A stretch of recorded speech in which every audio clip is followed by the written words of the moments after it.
Assalamualaikum warahmatullahi wabarakatuh. Waalaikumsalam warahmatullahi wabarakatuh. Tepangkeun Mas Abi Rahmanur Maharani ti kelas 10 IPS 4. Abi di dieu bade ngawawancara Bapak kanggo tugas bahasa Sunda ngeunaan Covid ka barudak sakola. Mangga Bapak tepangkeun. Nami abdi Ari Supriyadi damel abdi di PT Pindad. Mangga Neng, naon bade tumaros? Pertanyaan kahiji. Kumaha numutkeun Bapak ngeunaan virus corona ieu teh? Virus corona nyaeta hiji bakteri anu kacidaleutikna anu bisa nyerang kana awak urang, bisa nyebabkeun gering, cenah. Tapi alhamdulillah dari Bapak mata sampelna. Terus Naon wae dampak anu ditimbulkeun ku Covid dina kagiatan sapopoe? jelas tina faktor ekonomi, jang jelema miskin mah beuki sulit ku ayeuna ekonomina. Terus tina interaksi biasa kehidupan sehari-hari kudu aya jarak kan. Pokoknya mah sulit lah. Sulit. Nah kan ke Covid kieu teh barudak diajar KBM.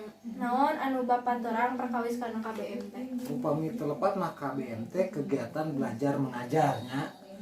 Ngan ku ayeuna KBM ieu buktina mah aya segi nilai positif jeung negatifna nyaeta KBM itu kan bisa dilakukan dengan bertatap muka, tapi bertatap muka teh bisa dilakukan melalui handphone atau semacamnya lah, tidak mesti harus ketemu langsung gitu.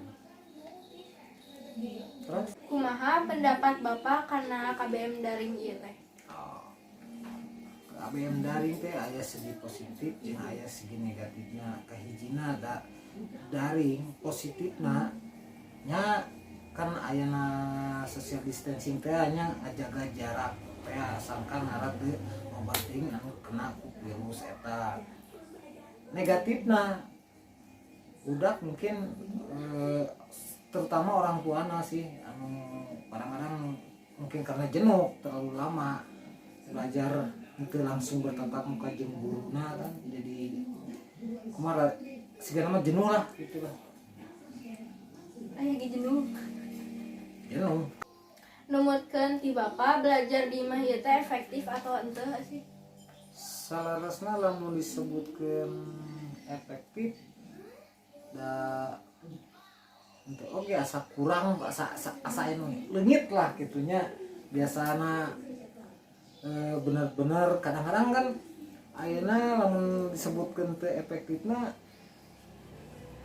tahu sendirilah, si guru ngasih pelajaran buka halaman sekian tanpa diajarkan tata carana, misalkan komo pelajaran matematika mah kan biasanya guru sok nerangkeun cara-cara pembagian, cara-cara perkalian, cara-cara penambahan kan ditunjukkeun heula carana. Nah ku ayeuna daring ieu urang saukur muka halaman sekian pelajari, berarti kan bener-bener kudu urang nu giatna gitu atau orang tuana nu giatna. Pertanyaan terakhir, naon harapan Bapak ka payuna ngeunaan Covid ieu teh? Ngeunaan Covid ieu nya mudah-mudahan ieu mah lain harapan saya nya, ari harapan Bapak sendiri mah nya ieu mah harapan kabeh lah. Pastina ge warga nu aya di bumi ieu mudah-mudahan sing enggal-enggal daya lah Covid teh supaya karunya di kahiji anu alit hese usahana, terus ka barudak karunya deui diajarna ngara efektif deui di sakola mah pangitan kabimbing deui ku guruna, jadi terang mana nu pinter mana nu bodoh teh gitu. Saukur ku ayeuna daring pasti kan ngandalkeun tina teknologi kemarin. Tapi alhamdulillah tuh saya bantusan di sekolahnya perkawis kuota, nah alhamdulillah ada kabantos lah. Hatur nuhun Bapak geus masihan abdi kanggo ngawawancara Bapak, sakitu ti abdi. Assalamualaikum warahmatullahi wabarakatuh. Sami-sami. Waalaikumsalam warahmatullahi wabarakatuh.